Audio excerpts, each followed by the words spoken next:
I'm going to do a new bit. Right, I've got kids, they're babies, and they're not sleeping very well, so I'm going to run away after this. But I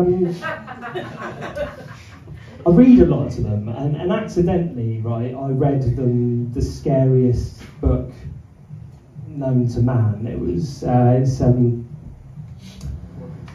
it's called Mr. Tickle. You guys seem a little bit sceptical. It's fine. I'll explain why. Because most Mr. Men, right, they're men.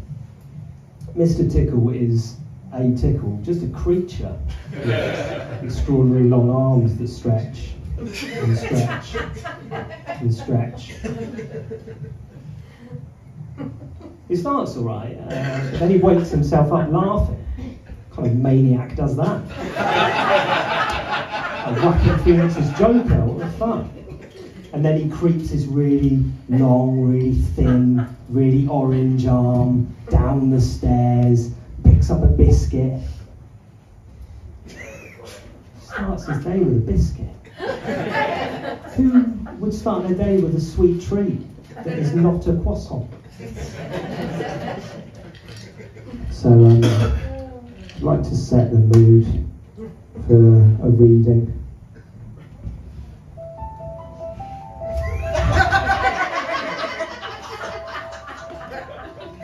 So later that morning, after Mr. Tickle had made his bed and cooked his breakfast, probably nice fava beans with a big Chianti,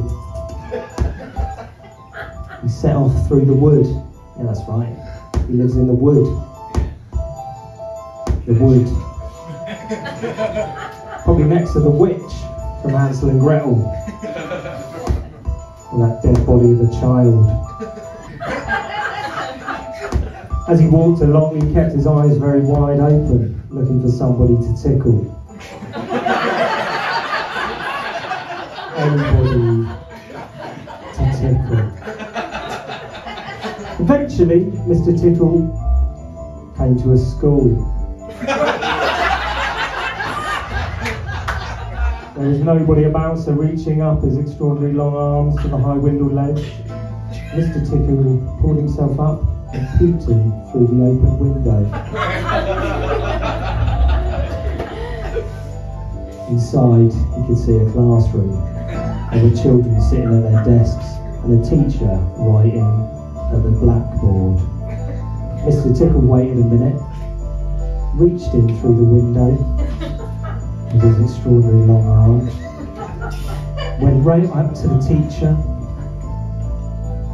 and tickled. The teacher jumped in the air, turned around very quickly, but there was no one there. Mr. Tickle grinned a mischievous grin. He waited another minute, then tickled the teacher again. This time he kept on tickling the teacher until soon the teacher was laughing out loud, saying, "Stop it! Stop it! Stop it!" All the children were laughing, "Ha ha ha ha ha!" There was a terrible pandemonium. Eventually Mr. Tickle thought he'd had just enough fun, so he gave him one more tickle for luck, and very quietly brought his arm back through the open window. Chuckling to himself, he jumped down from the window, leaving the poor teacher to explain what it was all about, which of course he couldn't do. The teacher's in a psychiatric ward now.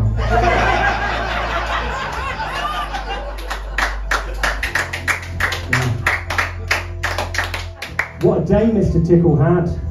He tickled the policeman on traffic duty. He tickled the greengrocer. At the railway station, the guard was about to wave his flag to the train to leave.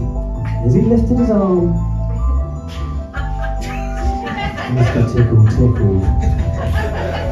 The train was 10 minutes late. He's also a cunt. He tickled everybody. Tickled the doctor, tickled the butcher, tickled the candlestick maker, tickled Mr. Stamp, who dropped everyone's letters, even that nice little boy's birthday card.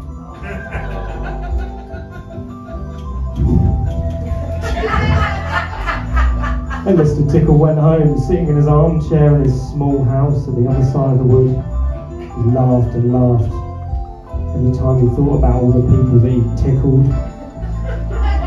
So if you're anyway ticklish, beware of Mr. Tickle and those extraordinary long arms of his. Just think, perhaps, he's somewhere out there at this very moment, while you're reading this book.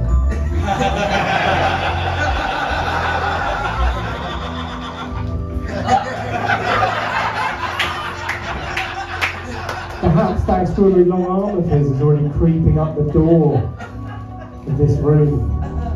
Perhaps it's opening the door and coming through the room. Perhaps